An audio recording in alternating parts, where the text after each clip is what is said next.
أهلا أهلا بالأشبال أهلا أهلا بالأشبال تحية للأبطال تحية للأبطال أهلا أهلا بالأشبال أهلا أهلا بالأشبال تحية للأبطال.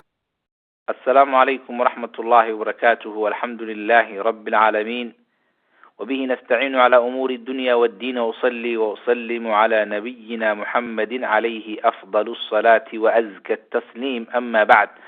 walaalayaal waxaan meeshaan kugu soo gudbin doonaa taariikh nololeedkii Cumar ibn Abdul Aziz radiyallahu anhu rahimahullah, ilaahay u naxariisto hana ka raali noqday. ayadoo kooban wuxuu ku dhashay dalka Masar, tuulada loo yaqaan Xalwaan ayuu ku dhashay sanadkii markuu ahaa 61 hijrigii. sanadkaasna waxaa dhashay culimo fara badan oo ay kamid ahaayeen Hisham bin Urwa iyo Urwa bin Zubair ayaa dhalay, iyo waliba الأعمش طلحة بن يحيى. سنة كاسنا وسنة كي لدي حسين بن علي، وأنا سنة كي لحدن هي كوباد هجرية. هو يدي اسمه ليلى بنت عاصم بن عمر بن الخطاب، ووحد لي عمر بن الخطاب والكيسي قبل أول لي عيادة شيء، ومقعد الأورنية ليلى كنيدي عاصم بالي بنت عاصم بن عمر بن الخطاب. هذا هذين كشكينو نورشيسي مصر مركو جوغي وحلو سو وريجي مقالة المدينة. halkaas ayuu wax ku bartay oo ku barbaaray. markii ay soo dhawaatay geeridii aabihiis ayaa waxaa loo diray amiirkii khaliifada waqtigaas ee Dimashq joogay ee la oran jiray Cabdimalik bin Marwan. caruurtiisa ayuu ku dhex daray, wuxuuna u guuriyay gabadhiisii Fatima bint Cabdimalik bin Marwan. waxaa la sheegaa in imaaradii Walid bin Cabdimalik bin Marwan oo Cabdimalik wiilkoo dhala weeye in uu u dhiibay Cumar ibn Abdul Aziz magaalada Madiina sanadkii 86 ilaa 93 oo halkaas xukumayay. markii la soo gaaray khaliifadii Sulaymaan bin Abdul Malik oo kamid ah umayyiintii ayaa waxaa la sheegay maalin maalmaha kamid waxaan ka sheekeynaynaa qaabkii uu ku noqday amiire iyo qaabkii khaliifada uu ku qabsaday Cumar ibn Abdul Aziz. maalin maalmaha kamid ayaa Sulaymaan bin Abdul Malik wuxuu soo labisay dhar cagaar ah qurux badan. miraayada ayuu isku fiiriyay, wuxuu yiri ana wallahi al-malik shaab, waxaan wiil dhalinyaro ah, ilaahay baan ku dhaartay boqor dhalinyaro baan ah ayuu yiri. salaadii jimcaha ayuu u baxay soo dadka u tujiyo, mana ka soo laaban oo uu xanuunsaday. marka wuxuu bilaabay inuu ka fakaro ruuxii uu u dhiibi lahaa gadaashiis xilkan. wuxuu warqad u qoray wiilkiisii oo la oranayay ayuubkana ma qaangaarin, wuu yaraa. nin yara Rajaa bin Haywa ayaa ku yiri wiilkaasi waa yar yahay, waxa u dhiibtaa khaliifada ruux dadka ay jecel yihiin oo saalixa. kabacdina wuxuu yiri ka waran Daawud bin Sulaymaan oo ah wiil asaga u dhalay. wuxuu yiri Daawud bin Sulaymaan wuxuu ku maqan yahay Qustantiniya oo halkaas iyo Istanbul ah, mana garanayna inuu nool yahay inuu dhintay. markaasuu yiri Rajaayo iikaadi waan fikirayay. laba maalin kadib ayuu usoo laabtay. waxaa soo laabtay Rajaa bin Hayy, wuxuu usoo laabtay Sulaymaan bin Abdul Malik. wuxuu yiri weli go-aan ma gaarin. markaasuu ku yiri ka waran Cumar ibn Abdul Aziz waa nin saalix ah haddaad u dhiibtid, maadaama reerkan uu kamid yahay oo reerka uu kusoo dhex barbaaray oo aabahaana Cabdimalik bin Marwan uu soo kariyey, walaashaana uu qabo nin saalix oo dadku ay jecel yihiin uu yahay.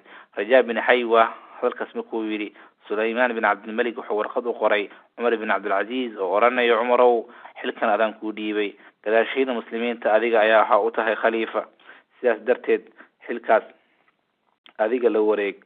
gadaashiisna markaa adiga dhameysatid waxa u dhiibtaa Yazid bin Abdul Malik. halkaas kadib ayaa waxaa dhacday walaalayaal in xilkii uu la wareegay markuu geeriyooday Sulaymaan bin Abdul Malik uu la wareegay Cumar ibn Abdul Aziz. Cumarna dadkii waa la dardaarmay oo wuxuu ilaahay ka cabsada, waa la dhimanaya adduunkan waa laga tagayaa, hala soo xasuusta geerida. wixii aan ilaahay ku adeecay ugu adeeca, haddaan ilaahay ku caasiyanahay adeecinina. waxa ilaahay ku adeecay ugu adeeca, haddii ilaahay ku caasiyana wax la igu adeeca korkeyga maysan ahaanin. dardaaran fara badan ayuu bixiyay. Sufyaan al-Thawri wuxuu leeyahay khulafaada shanta ah waa Abu Bakr, Cumar, Uthman iyo Ali, waxaa shan ku uriyay Cumar ibn Abdul Aziz.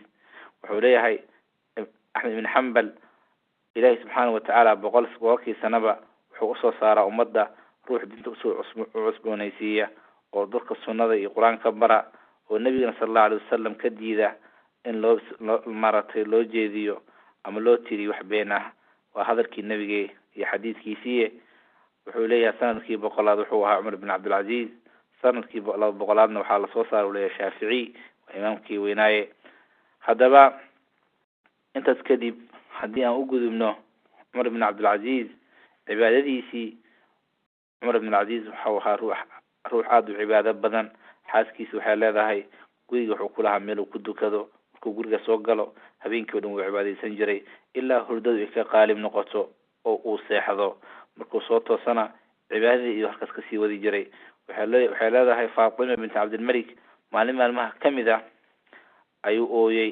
annagana waa ooynay ruux kasto meesha joogana waa ooyay markii dadkan ay wada ooyeen ayaa la weydiiyay ruux garana lama arka sababtoo la ooyay Umar ibn Abdul Aziz ayaa waxa la weydiiyay maxaa ka ooysiyay wuxuu yiri wallahi waxaan soo xasuustay Faadimay ilaahi subhanahu wa ta'ala hortiis markii la taagan yahay oo dadka la kala qaybiyo la kala diro oo la xisaabiyo oo fariiqun fil jannati wa fariiqun fis sa'ir markaas uu qeyriyay waana mid daboolmay ilaahi subhanahu wa ta'ala ka raali noqdo hada u gudubno wuxuu ahaa nin zaahid ah oo adduunka iskaga tagay dalaalkiisa iyo quruxdiisa wuxuu ahaa nin waraciisu aad u badnaa culimadana aad uga sheekeeyeen taas waxaa ka sii daran cadaaladiisa taas waxaa ka sii daran tawaaduciisa iyo isdhigiisa runtii qisooyinka ku soo arooray cadaaladiisa iyo tawaaduciisa dardaarankiisana zuhdigiisana iyo waraciisa mid la soo koobi kara maaha taas waxaa ka sii daran inuu sunnada aad ugu dhaqmi jiro raacis jiray taas waxaa ka sii daran walaalayaal inuu lahaa shuyuukh wax barta